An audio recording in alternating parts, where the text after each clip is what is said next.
Coucou tout le monde, j'espère que vous allez bien. Donc aujourd'hui, nouveau tuto pour apprendre à Infinite Slide. Encore et toujours, c'est un tuto pour les joueurs PC et non mobile ou console. En tout cas, pour ce tuto, vous n'avez absolument besoin d'aucun équipement, à part peut-être des équipements de vitesse, mais c'est absolument pas obligatoire. Je tiens à préciser que ce tuto ne contient pas uniquement l'Infinite Slide, mais également les variantes de l'Infinite Slide. Avant toute chose, je fais le rappel des claviers, c'est-à-dire que mon clavier est en français et le clavier en bas à gauche est en anglais. Donc si vous êtes dans le cas d'un AZERTY, il vous suffit juste de remplacer les touches W, A, S, D par les touches Z, Q, S, D pour comprendre au mieux le tutoriel.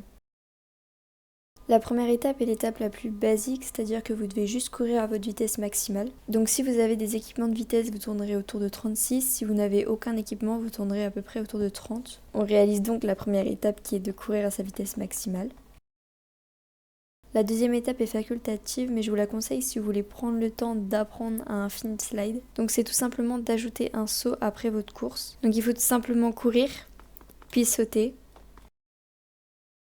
Donc la troisième étape est une étape importante. Si vous savez mode dash, vous savez qu'il faut bien rester appuyé sur une touche en particulier qui est donc soit CTRL soit C. Donc pour l'Infinite Slide, c'est évidemment la même chose. Il va donc falloir que vous teniez cette touche tout du long de votre Infinite Slide pour pouvoir garder de la vitesse. On va donc ajouter cette étape aux deux précédentes. Donc on court, on saute et on slide.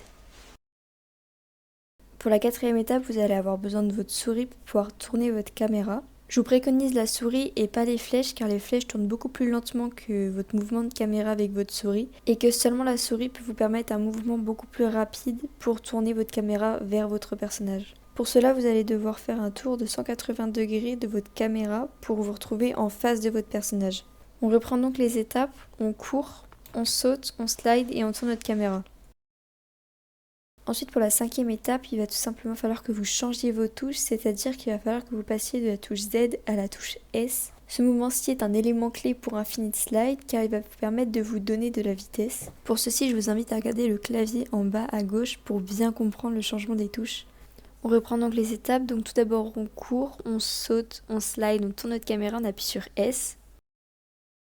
Ensuite, pour la dernière étape, pour l'Infinite Slide en lui-même, qui est donc l'étape 6, ça va être une étape importante puisqu'il va falloir réussir à bouger votre caméra lentement. Ceci va tout simplement vous permettre de pouvoir garder votre vitesse tout au long de votre Infinite Slide. Donc on reprend les étapes. Tout d'abord, on court, on saute, on crouch, on tourne notre caméra et on appuie sur S tout en faisant des mouvements de caméra. Tout d'abord, je vous conseille, si vous ne voulez vous prendre aucun obstacle, vous pouvez appuyer sur R pour pouvoir voir devant vous lorsque vous Infinite Slide. Ensuite, n'oubliez pas de bien passer vos touches de Z à S et ainsi à bien faire vos mouvements de caméra car si vous ne les faites pas de droite à gauche, vous allez perdre votre vitesse. Et pour finir, je ne vous ai pas précisé, mais lorsque vous voulez vous diriger vers la droite ou vers la gauche, c'est la souris qui va prendre tout mouvement. C'est-à-dire que vous ne devez pas appuyer ni sur Q ni sur D car si vous appuyez dessus, vous allez donc perdre toute votre vitesse. Pour parler des variantes, je vous montre donc deux exemples ici et ici. Je vous avoue que j'ai oublié totalement les noms, donc la première c'est l'emote dash avec donc l'Infinite Slide. Pour réaliser cela, il existe donc deux techniques, soit vous commencez par emote dash, si vous savez emote dash. Je vous montre un très rapide exemple, c'est-à-dire que vous ouvrez votre panel emote, vous courez, vous sautez, vous crouchez, vous tournez votre caméra, vous appuyez sur S, vous activez l'emote. Vous pouvez également activer l'emote avant d'appuyer sur S, il n'y a pas d'ordre particulier. Pour la deuxième façon de faire, il suffit tout simplement de commencer par emote dash, puis de finir en Infinite Slide.